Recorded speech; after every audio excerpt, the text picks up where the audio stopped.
Hey J-Dubs, how's it going? I saw your post on FFG asking about a mentor, saying that you lose the majority of your games and that you're getting pretty sick of it, so I just wanted to create a video in hopes that it will help.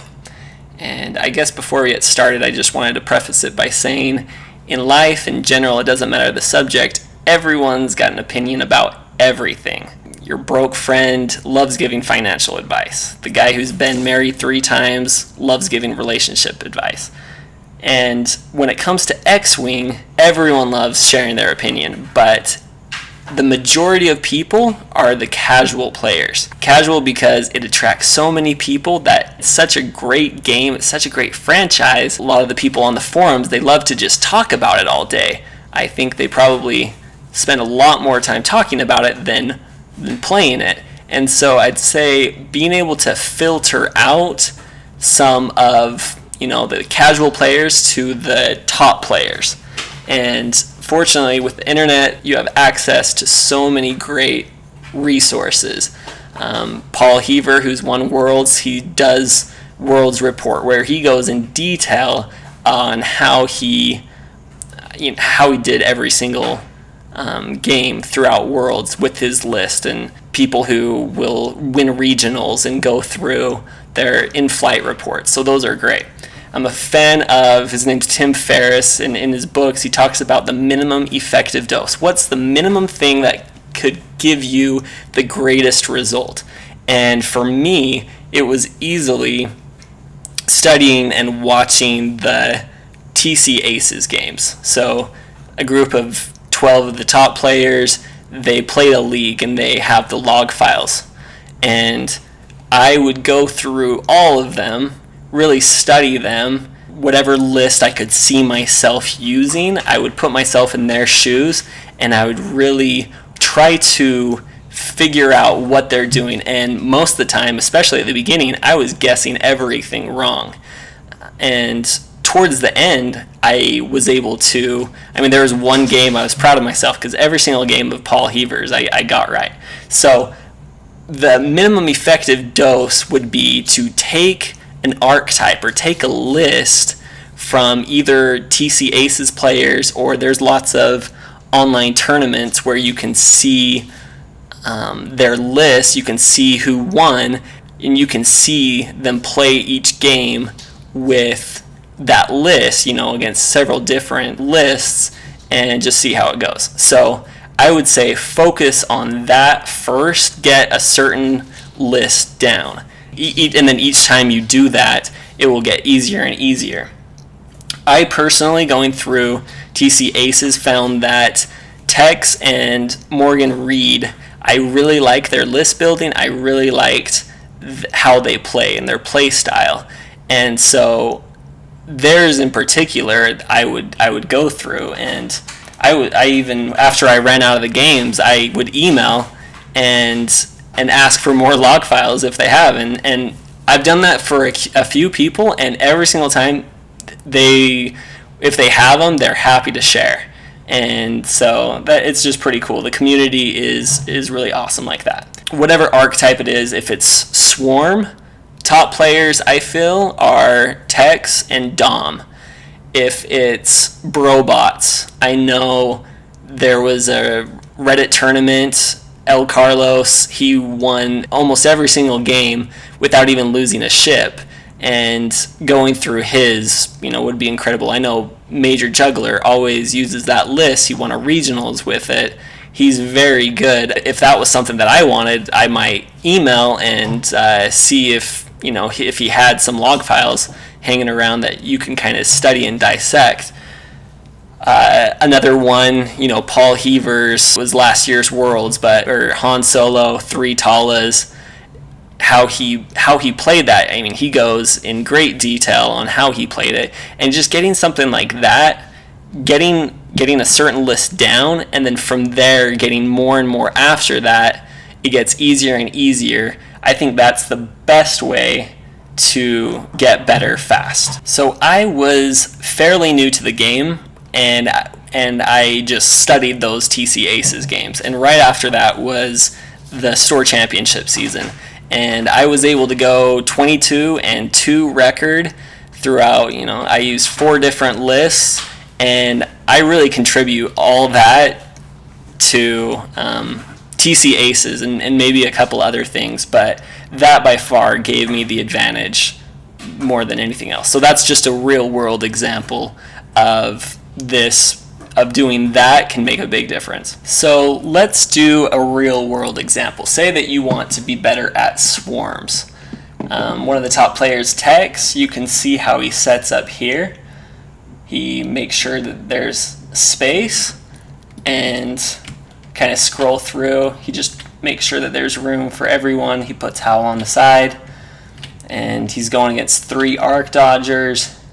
And just the opening setup, just how he moved everyone 4 and then the back people 3, and was able to just barrel roll in. And Vessel's a lot easier at barrel rolling now, but this was a little bit before then. So now you have, all these guys able to bank. I mean, you don't want to joust with that. So that's just one example of a setup that is really good, and it should be far enough that, say he wants to bank, there would be enough room, or hard turns. So that's just one thing. Of course, you need to kind of dissect it a little bit more. It's a little bit more than I'm going to be able to do in this video, but I would be happy to point you in whatever direction you need.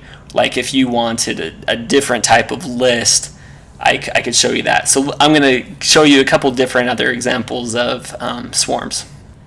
So here is Dom using 6 bandits with Tarn, and I really like this opening.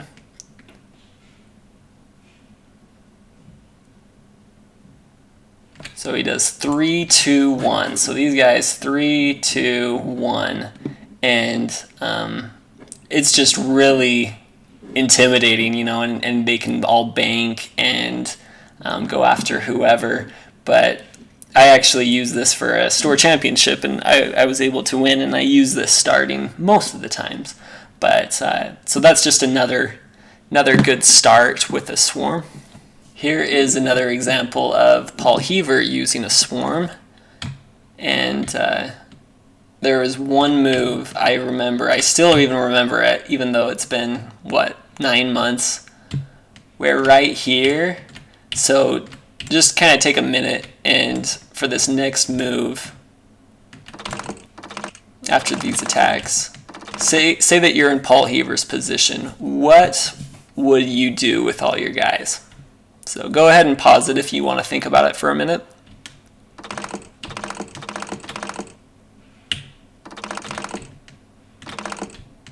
So from here, you're going to put on their dials.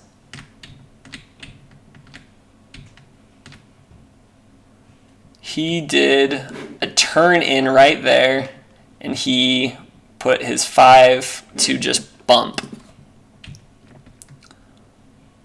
And by doing that, it just created a crash course collision with 3 people, and Paul was able to win that game. So it's things like that you don't really think of until you see the great players play, and then now that's something that it's always been an option, but now that's something that you can see when given kind of the opportunity. And a side note with swarms, I think one of the biggest keys is when you want to stick together, and then when you want to break off. It's knowing when it's good to stick together, when it's good to break off. So if swarms aren't your thing, just kind of let me know what is, and maybe I can kind of point you in the right direction.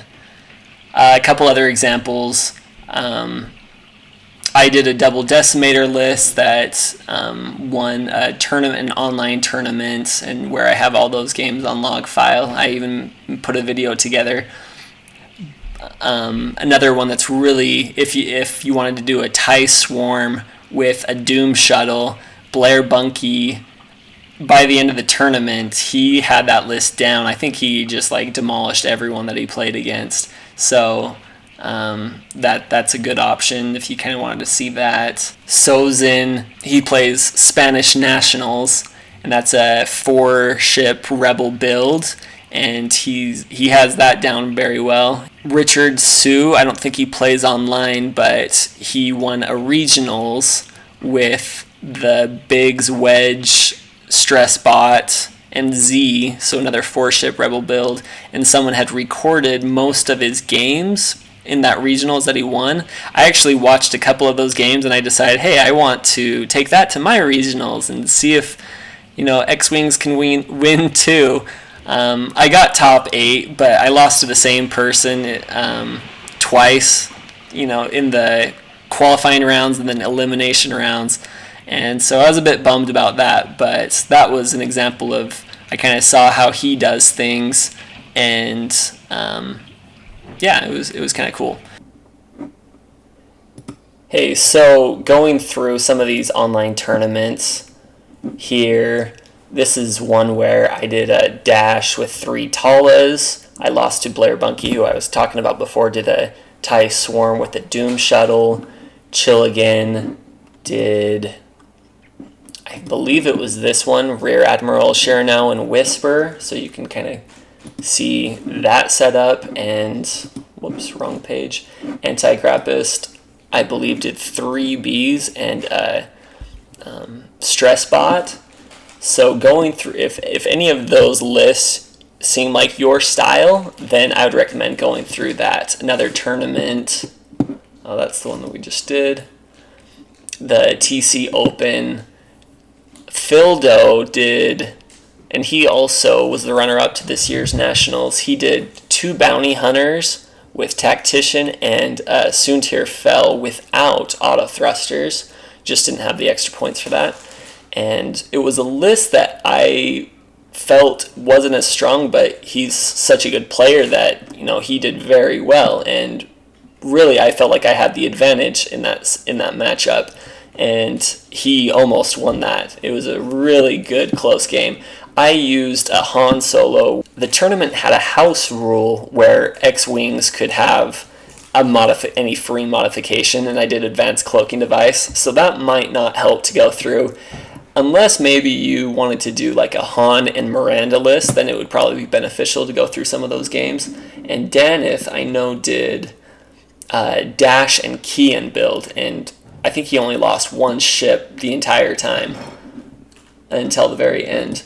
And this Reddit Raider tournament, this was El Carlos, who I talked about. He didn't even lose a Brobot almost the entire tournament until the very end, or I think this game was the first game that he lost. So in all the qualifying in these rounds, so going through that game, Chilligan did Desi Soontir, Blair did Rebel Swarm with a Stress Bot, and then I did a double Decimator here.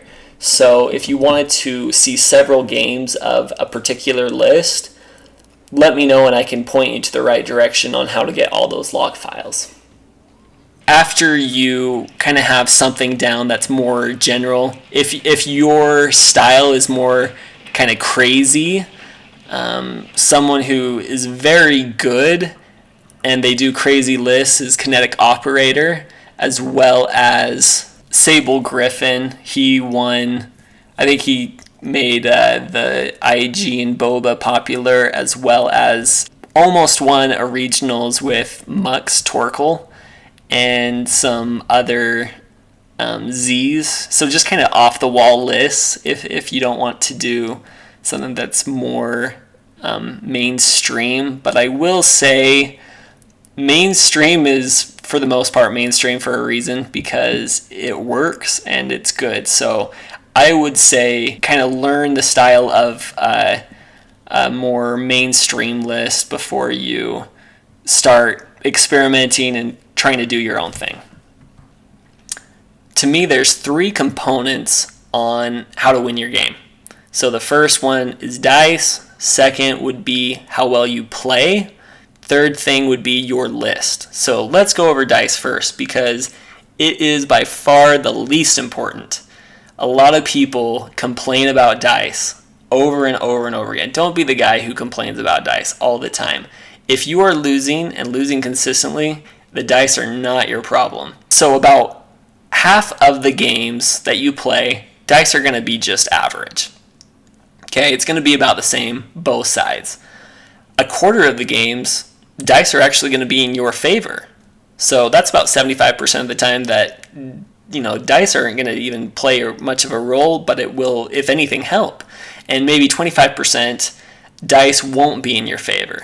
But as long as you do the two other things of outplaying and if you have a better list, a list that matchups better, then you will still win the majority of the time. And there are ways to help yourself with dice if you feel like you're always getting robbed. If you have Gunner and Predator, you're not going to really be complaining about dice too much. Accuracy Corrector, the 4 Bs with Accuracy Corrector, it's like the old man's list. If you don't like dice, just stick with that, or the tie advance with Accuracy Corrector. Those are solid too. While we're on the topic of dice, I also wanted to bring up that modified dice will always win. And so if you are using your actions on barrel rolling when you aren't able to get out of arc at all, and you're just making it so you can't focus or target lock. And so that's one reason why people will think that their dice suck. Well, no, it's just because you're not really modifying your dice like you could.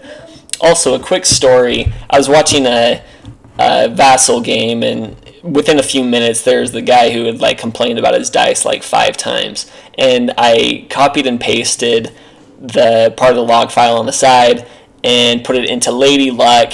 And it turns out the guy who was just always complaining about his dice had way more evades than he should have, and the other guy was actually below average. And so sometimes you don't realize that dice are either average or maybe even in your favor. It's just, when you really want something at a certain time and it doesn't happen, you just think, this game is just all about luck. So that's just a side note story that I wanted to add. Also, when it comes to watching these log files of some of the top players, it's not necessarily just what movements they do. Also take into consideration other little things like who they target first. Do they fake like they're going to target someone and then turn to go after someone else? If they are attacking and there's an injured ship at range 3 and focused, do they go after that, or do they go after the full health, stressed ship without an action that's range 1?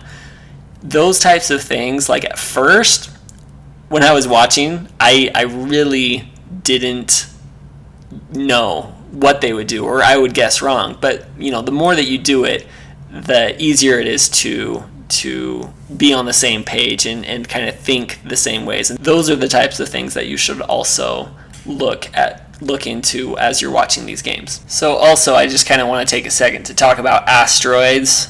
Swarms, they're always going to want the smallest asteroids, not in the middle. Depending on if you feel like you are good at maneuvering, you might want to clog up the center. Paul Heaver talks about how he really doesn't mind asteroids and he feels like he can maneuver. So he has no problems putting them, the biggest ones right in the middle and going around them and taking the fight through them. I just think it's important to always have a purpose on why you are doing what you're doing with your asteroid. I know when I first started, it was almost like whatever, just throw it wherever. But now, the more you play, there should be a purpose and there should be a goal for where you place the asteroids. So let's talk about the next section, which is outplaying your opponent. So there's Paul Heaver in one of his articles, he talked about 3 different pillars. There's the jousters, there is the arc dodgers, and then there's the turrets. So knowing which one is definitely mandatory in how you go about your game. When it comes to jousters, you really need to be familiar with Major Juggler's math wing. He is a PhD math genius who's taken a ton of time to figure things out. And when it comes to the ship jousting and the ship durability, those are objective measures that are pretty much it is what it is. And there is so much value. Now, some people will argue, math wing isn't that great. Overall, it is very good, and knowing how he calculates things is also important. So when it comes to, like I was saying, the ship jousting, ship durability, those things are how they are. But he also has created a math formula to kind of take into other things into consideration, like, for example, the defender and having a K-turn that's white. How powerful is that? He'll put a number to that, and those are things that some people can disagree with, and it's totally fine because those are more subjective things.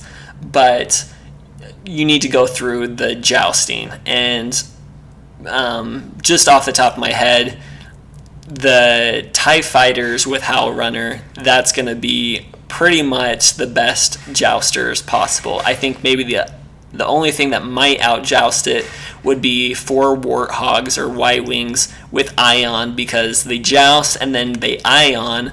The Y-Wings can K-turn while the other jousters are Ioned. That's just kind of a side note that, know which ships are jousters and which ones are arc dodgers. Also, be familiar with the ship's durability. Know which ones are very durable. So Z, TIE Fighters, Sikhs. I'm surprised that Hawks, their durability is kind of in that same category. X-Wings. That's why these ships really aren't used. And if you are going to use a Hawk, you need to be sure to give it some extra durability, like with Chewbacca or with Moldy Crow with Recon Specialists, so that you have tons of focuses to use on defense. And then it's A-Wings, TIE Bombers, Y-Wings, B-Wings. Just being familiar with all of this is mandatory if you are going to joust with someone. And if you are going to joust, and say your opponent sets up his ships across, they set down first on the side, if you have the jousting advantage, by all means, joust with them. And if he goes forward, then you know those are things that are in your favor. So I want to go through a game with Morgan and Sozin. So if you have jousters, you always need to keep them together. Just no questions asked. Jousters are so much better together and close, so that, if this guy can attack, then most likely this guy can attack. There is some space there. You want to minimize that. Sorry. Sozin, on the other hand, has 1 jouster, 1 arc dodger, actually 2 arc dodgers pretty much, and a turret right here. So kind of multiple things. So you see how, as we go through here, Morgan's keeping all his ships together, while Sozin is kind of spreading out his ships and making the jousters have to choose. Now, so we're just kind of skipping through this, but just kind of notice how the jousters are kind of staying together and the arc dodgers are being separate. Did the Y-Wing disappear? I don't know what just happened. Oh yeah, I lost 2 gold. So that's just kind of one example. If you have a squad that is jousters and maybe 1 arc dodger, you don't want to set up your arc dodger with your jousters and joust, essentially. What you'd want to do, unless they have a lot of defense, like if Whisper is with the Swarm, that's not necessarily a bad thing.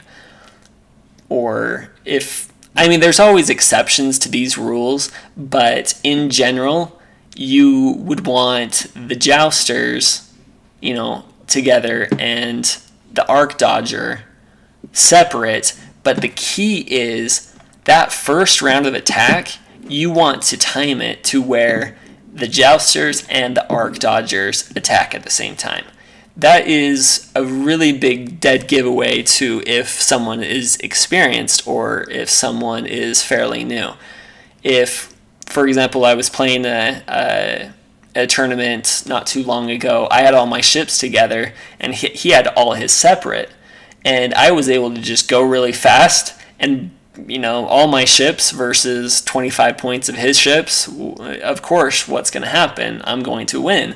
And by the time his other ships got there, I was able to just take them out one by one, and that was pretty much the game. So being able to time your ships to go at the same time or fight at the same time is absolutely critical. Other mistakes that I see are people who will do a barrel roll with almost no purpose. Like they'll stay in arc of whoever they are. They're just barrel rolling for some. That's like a dead giveaway that you aren't too familiar. You always need to modify your dice. And in general, for me, I always focus. That way, you use it on defense if you need to, and if you haven't used it on defense, then you use it for offense.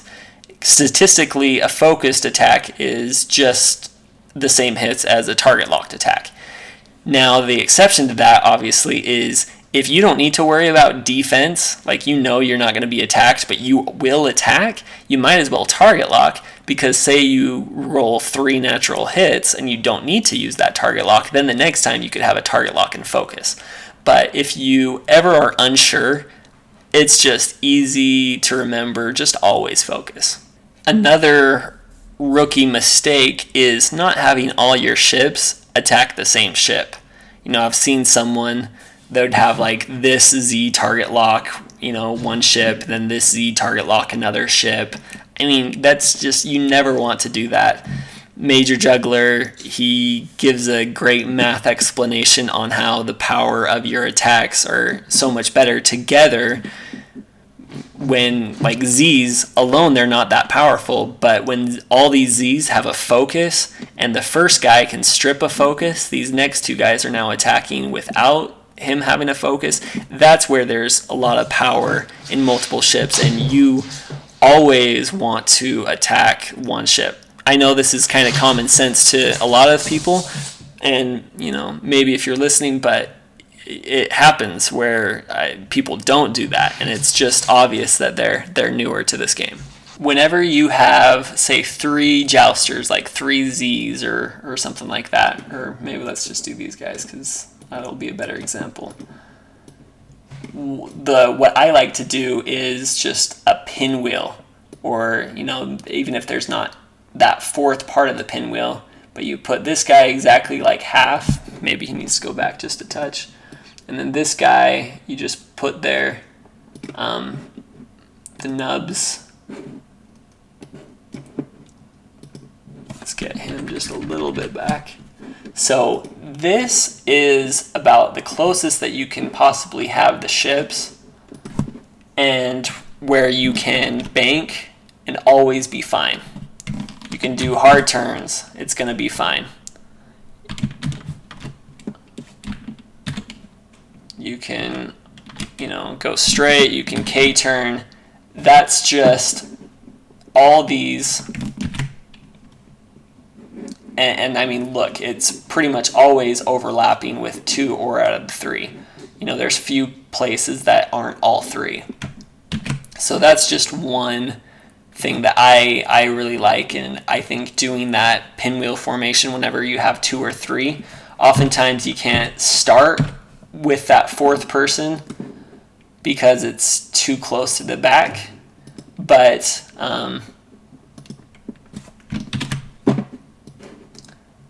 like that would be right there, that it would be perfect, but since he's out, but you can always barrel roll, and so you do your first, say you do 2, and then you have this dude barrel roll to the right. Oh, whoops, I did all of them.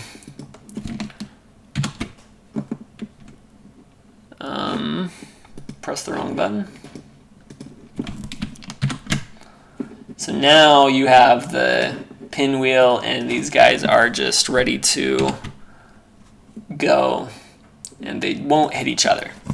So that's kind of the more advanced way that you can have all your guys really close together. If you have two big ships, something that I would just want to make sure you to go over is if you have two ships, you either want them right next to each other, or you want them opposite or away from each other, where one goes slow. It works out really well with, big ships with engine, that one can go a certain way and kind of joust, while the other one can go and flank. So if you have them together, you'd always want the inside guy to turn 1 and the outside guy to bank 3, and that's just a way that you can have all your ships together. Obviously, you can do hard turns and not really have to worry, but so that's just a little thing that you should always remember.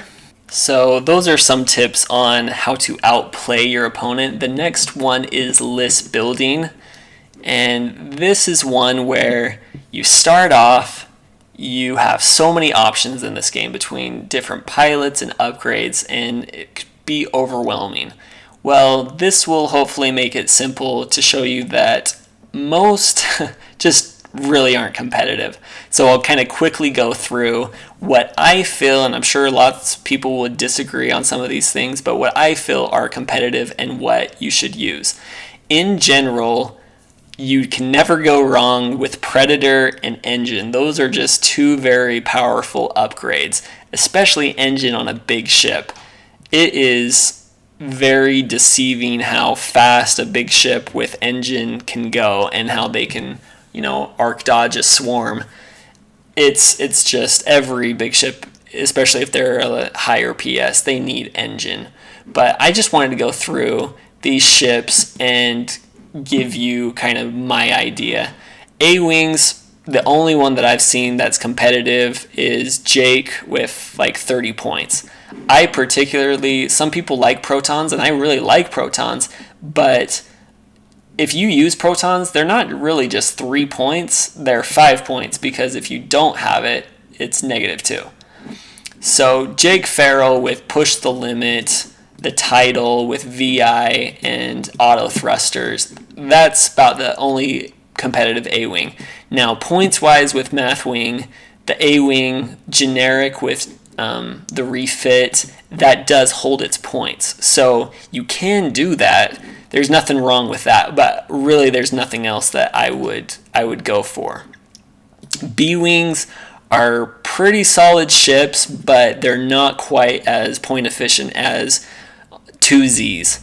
The only thing that maybe I would say B-Wing with fire control system is good, but I just like Z's better, so that's more my style, and maybe that's just a style thing. Keen can be good, but there's just a lot of holes, so if you're wanting competitive, I would just stick with regular blue with either accuracy correctors or advanced sensors or fire control systems. Those are solid, and you can see those competitively. E-Wing, the only one is Corran Horn with a 42 or 44 or 48, I believe, setup. That's the only E-Wing that should ever be used. Hawks, with if they're gonna have if they're gonna have twin laser turret, this is a new meta, but twin laser turret with recon specialist. So I kind of talked about before how durability with Hawks was definitely an issue. That's one way. Another way is Chewbacca. Jan's ability is really good, so I would either just go Jan with a lot of points to be a great support, or Rebel Operative with twin laser turret and recon specialist. K-Wing, so far the only thing that I've seen is Miranda. Can be so powerful, especially in the end game. She's a beast. X-Wings, even with, some of the newer things, I'm not sold. I don't see them competitive. I know Biggs is a very powerful ability. Other than that, I wouldn't go for it. I used Biggs and Wedge in regionals, and I think I would have done better with a different list, even though Richard Sue won with it. I think it's just not for me, and I'm not sold that that's a duplicatable for the average person to be able to do well with.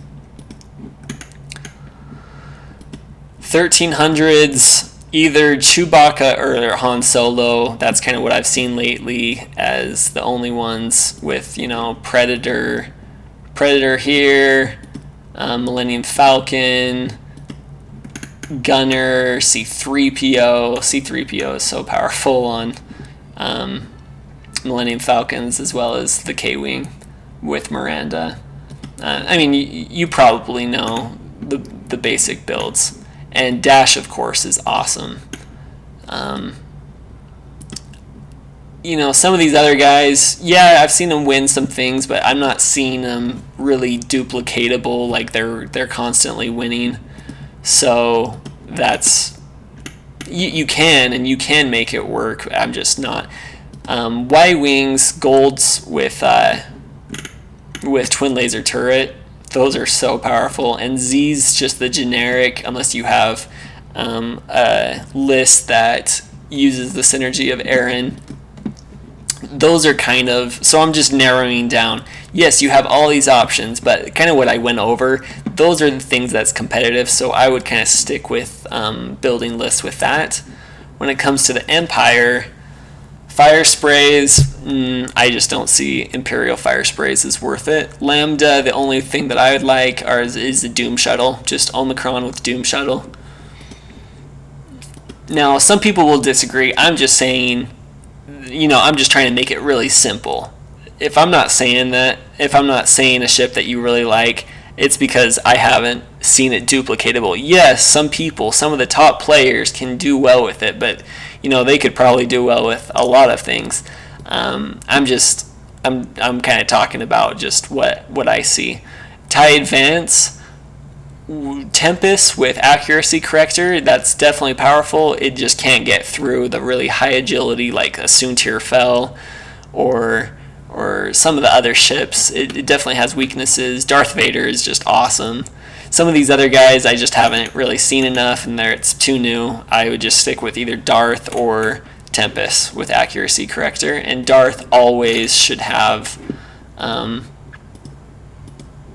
advanced targeting computer. It's just mathematically, Mathwing, he's figured it out. It's very powerful with Darth Vader. Let's see.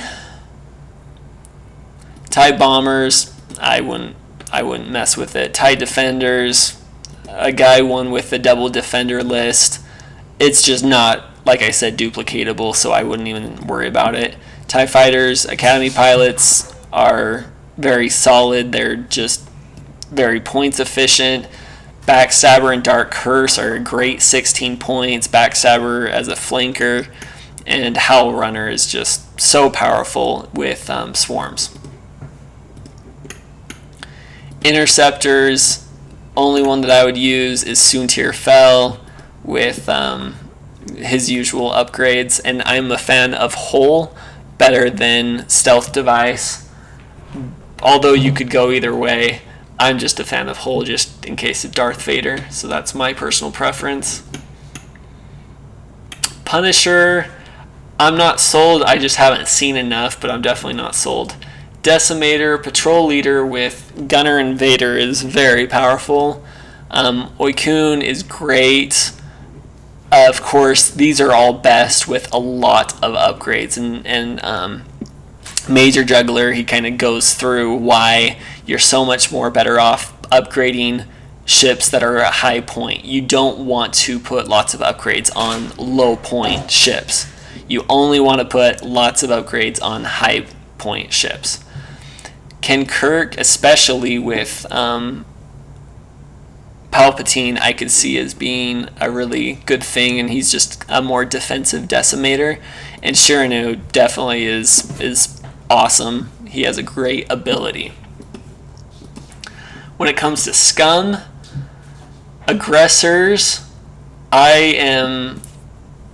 if there's 2 aggressor builds that I see as consistently good, and if I face against them, I know it's going to be a difficult game. If I see any other aggressor loadout, I'm just not as scared.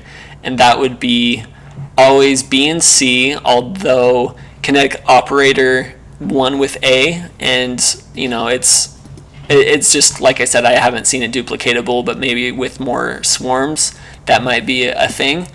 But it's just more simple. B and C. And alright, so this is the setup if you're going to have advanced sensors, this is the setup that I like. If you are going to do fire control system, then this is Major Jugglers, who, it seems like he's only been using aggressors, and he's figured, and he won a regionals with this one.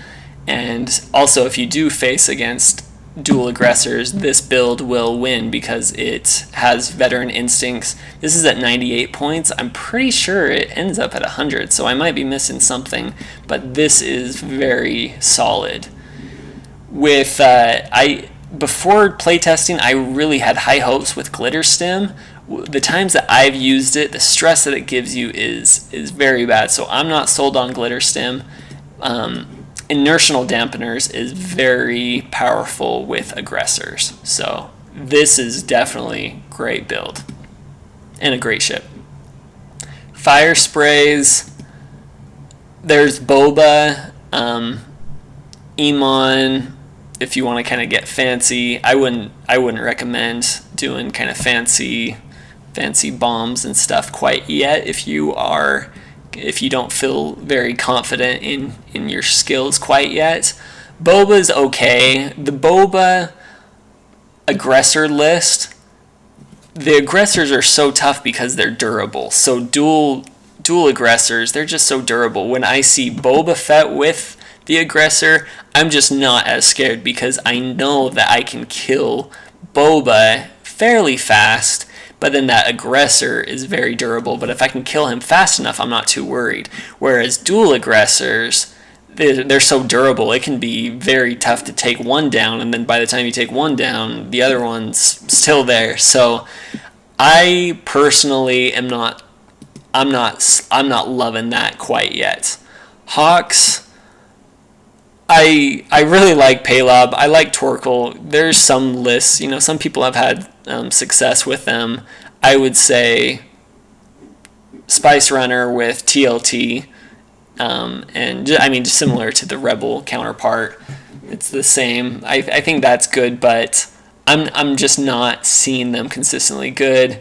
These fighters, I think that they're just like X-Wings that are not very good, so I'm not in love. M38 interceptors are just a really bad TIE fighter that is not point efficient, so I don't like it. Star Vipers, it's just, they're arc dodgers, but they're just not anywhere near the level of a Sunterfell or Darth Vader, so I'm not sold. I personally like the Slaver with Bosk and Gunner. That's great synergy, and that right there with say a Tactician, and I like inertial dampeners because then you can stall, and if you want to stall again, you can stall. You'll just have 2 stresses, which stress doesn't really hurt you offensively because of these cards, but I think that's a solid 39 points. Bosk and some of these others I haven't seen enough, but they do seem good. I just haven't seen enough, but you could go there, but yeah. Y-Wings, I think with TLT, they are so good for this simple reason. R4, for 2 points, you always get to modify like both of your attacks. That is just a great 26 points. I'm really liking that. It's too bad you can't do 4 of them. Otherwise, that would be a very good build. And Z95s are the same. They're just a solid 12 points. So can't really go wrong there. Now, when we're talking about upgrades, I don't really want to go through each individual one. Just make sure they're synergy. Missiles, any secondary weapon, I'm not sold on.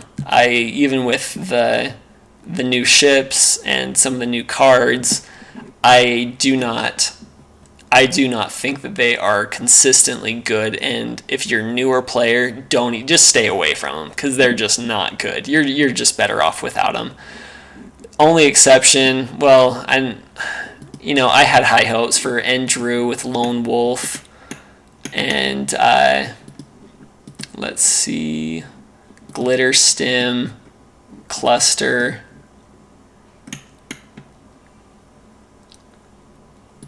So if he's range 1 or away from range 1 or 2, he gets an extra dice. Lone Wolf, he gets to re-roll those dice that aren't focuses, and during an attack with Glitter Stim, you get to change all focuses to hits or evades, and with Cluster Missiles, you get to attack 4 dice because of his ability, and be able to modify it. So that's just very powerful. I've play tested it. I played 4 games and I was able to get it off once. One of them I was being a little... I took some risks that I didn't need to. So, I mean, this would be an amazing setup, but I'm just... Lone Wolf, you have to be by yourself, and Z's by themselves just aren't very good. Yes, if it goes off, it's great, but competitively, I would say stay away from it. So that's pretty much, something else that I need to go over is being able to maneuver around asteroids and tell where you are in relation to whatever move you want to do. So for example, and this is just something you just need to practice. I really don't see any way around it. But like say you want to do a 3 bank. Okay, if you did, so you could do, I think a 3 bank would be right here, and then you practice and you end, and oh yes, you were exactly right, or pretty much exactly right. That's, especially in real life, you need to have that down. So that's just something that you just really need to have down, and if you are constantly hitting asteroids, I should rephrase that. If you are hitting asteroids when you're not meaning to, that is going to be, you just can't really be competitive if you aren't sure what your options are, where you're going to end up, because you need to be able to, know where you are and know, okay, if that takes me, to all these places, you really just need to spend the time. I have found something that works for me, and it's way too much for this type of video, but if there's interest, I could make another video that kind of goes into more detail, because this is just a big topic. But I would, get every single range ruler out and just practice, like, oh, I think this is going to be right here, and then you do, say, a 1 or a 2, and oh, I was so wrong, and so you put that in the pile that you missed, so that you start doing some other ones, and then you go back and, oh, I think maybe a 1 might be right there, and oh yes, I was exactly right. So that's just something that I would recommend you just practicing. Other than that, I think if you do those things, you will be winning on average. There's nothing bad about losing, but there definitely is something to be said when you lose and you feel like, hey, I gave a good game and I did everything that I felt like I needed to do. Sometimes if it's really close, the dice really can play a factor, or your list just doesn't match up well. That's fine. It's just you don't want to lose and just think, wow, I didn't even give a good game. So I think if you kind of work on that, you'll definitely see a lot of improvement. So hopefully that helps. Keep me posted. I can steer you in the right directions on some log files to go over or who does certain things and which tournaments. So I've been editing this video, and it's already so long that I decided I might as well just go through the upgrades pretty fast and just tell you if I never ever see them competitively, just because you really can go big time wrong if you do choose the wrong upgrades. So VI always is very common and very good in the right list. Draw their fire in swarms, or the Richard Sue's 2 X-Wing where Wedge with R2-D2 draws their fire in the meta where there's lots of crits, how he can take crit from bigs. That's really powerful. Don't really see some of these other ones. Lone Wolf, lots of people do use it, lots of good players do use it. I personally am not a fan because I find that there's a lot of times that it just doesn't work, and also if you roll a focus and you don't have a focus, then you don't get to re-roll it. But more importantly, it just makes it so you want to keep your people away from each other, and I just really don't like that. Wingmen maybe in the right list. Predator, awesome. Push the Limit, awesome. Those two are just like 2 of the best cards in the game. I guess I'd have to go through each faction for crew. Let's do that at the end. List. Torpedoes, stay away from. I would say auto thrusters, very good if you can use it. Sorry, I have my 1-year-old and he's being kind of loud. Hold upgrade and shield upgrade are very good, but a lot of times engine is so powerful, so I would just stick with engine. So with the Imperial crew, Tactician's really good, Darth Vader's really good. I like Mara Jade personally in the right list. Recon Specialist is really good. Isan, Gunner, Palpatine seems to be pretty good.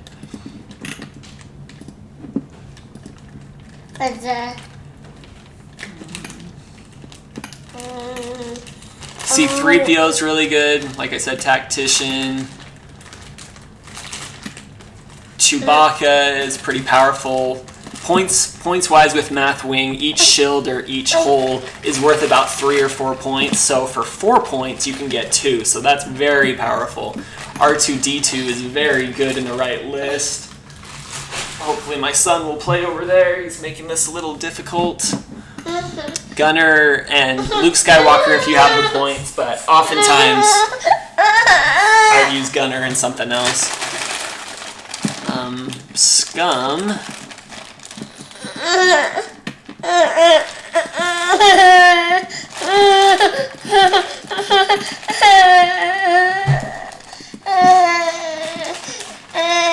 So like I said, Bosk is really good in the right list. Outlaw Tech, I could see it being pretty decent. K4 is really good. So sorry my son's being so loud. Also, a very great thing is X-Wing List Juggler. I believe Sozin put this website together, but you can see the top lists, and you can see the winning percentage. So if you feel like you're not winning often, then say, oh look, this Han Solo and Jake Farrell, it's been used 19 times and it has a winning percentage of 76. That's a good way to at least get some of these better lists down, and then you will be able to learn more and more, and it gets easier and easier, and you can even kind of create some after you've done enough, that where you can tell just by you've used enough good lists that you can tell if a list really is capable of being really good. So hopefully this helps. Please keep me posted and let me know if you have any other questions, and thanks for watching.